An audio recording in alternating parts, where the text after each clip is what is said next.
So, you just had a fantastic interview. You felt that spark, you answered every question perfectly, but now what?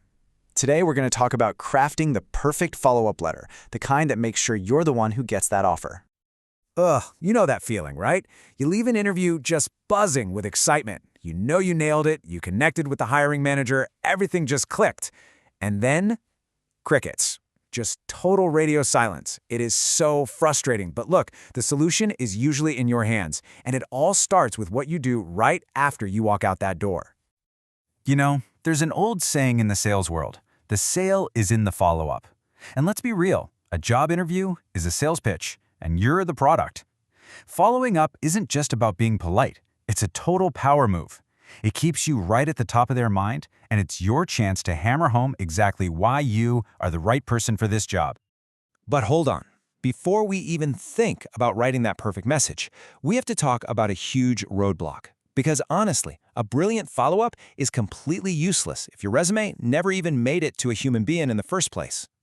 And here is the tough truth about job hunting today. A mind-blowing 75% of resumes get thrown out by automated software, these applicant tracking systems, or ATS bots, before a real person ever even sees them. Yeah, you could be the perfect fit, but if a bot can't read your resume's formatting, you're out of the running before the race even starts.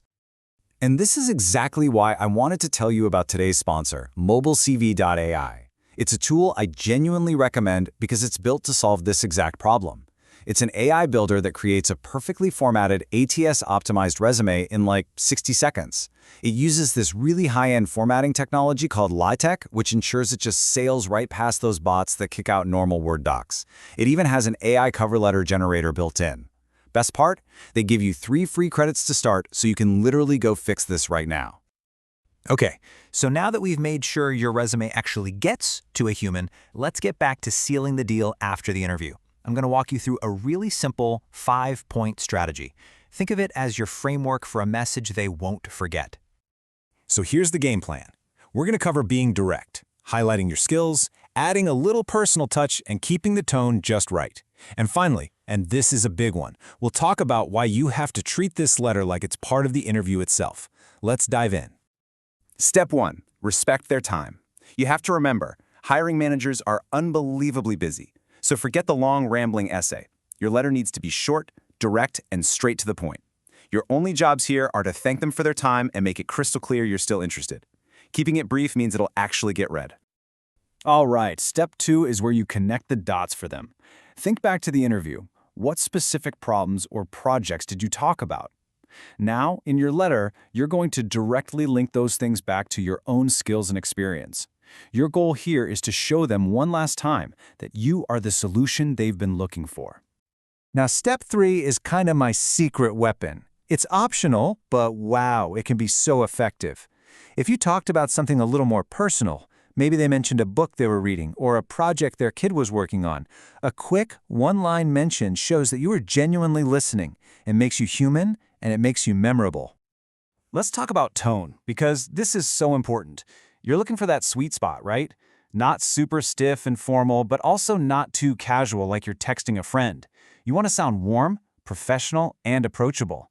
That genuine personality is way more impressive than some robotic template you found online. And that brings us to step 5, and please remember this. Think of this letter as the very last question of your interview. It's your final chance to make an impression, so don't you dare waste it on a generic copy-paste template. Every single word should be tailored to that specific conversation. Okay, theory's great, right? But let's see what this actually looks like in the real world. We're going to take a sample letter and break it down, piece by piece, so you can see exactly how these 5 steps come together to create something really powerful. All right, take a look at this. This is a great example of a letter that nails all 5 points. You can see the subject line is direct, it's addressed professionally. Just take a second to scan it. Notice how it's pretty short, but it packs a serious punch. We're about to see why. See that opening right there? That's a perfect combo of our first and fourth steps. It gets right to the point. I appreciate the time you spent interviewing me, and it immediately sets that warm, professional tone by showing genuine excitement. It's direct, it's positive, and it's clear. And then boom, look at this line. This is step 2, in action. It doesn't just say, hey, I have experience. It's specific. It connects those 14 years of experience directly to this position. It's confident, and it basically says, your needs? Yeah, my past success is the answer. Okay, you've got the strategy down, but the little details of how you execute this, they matter a lot. So let's wrap up with a few pro tips on the logistics of sending your follow-up to make sure it has the biggest impact possible. First up, timing is absolutely critical. You want to send this letter the same day as the interview, or at the very latest the next morning. To do that, of course, you need their email address. So get in the habit of just politely asking for their business card or their email at the end of every single interview. And hey, if you forget, don't panic. You can usually find it on the company's website or do a little detective work online. So I'll leave you with this question to think about. Is your follow-up just a polite little check-in, or is it a powerful tool that's actually helping you land the job? Because when you do it right, it's not just an afterthought. It's the final move that can turn a maybe into a definitive yes.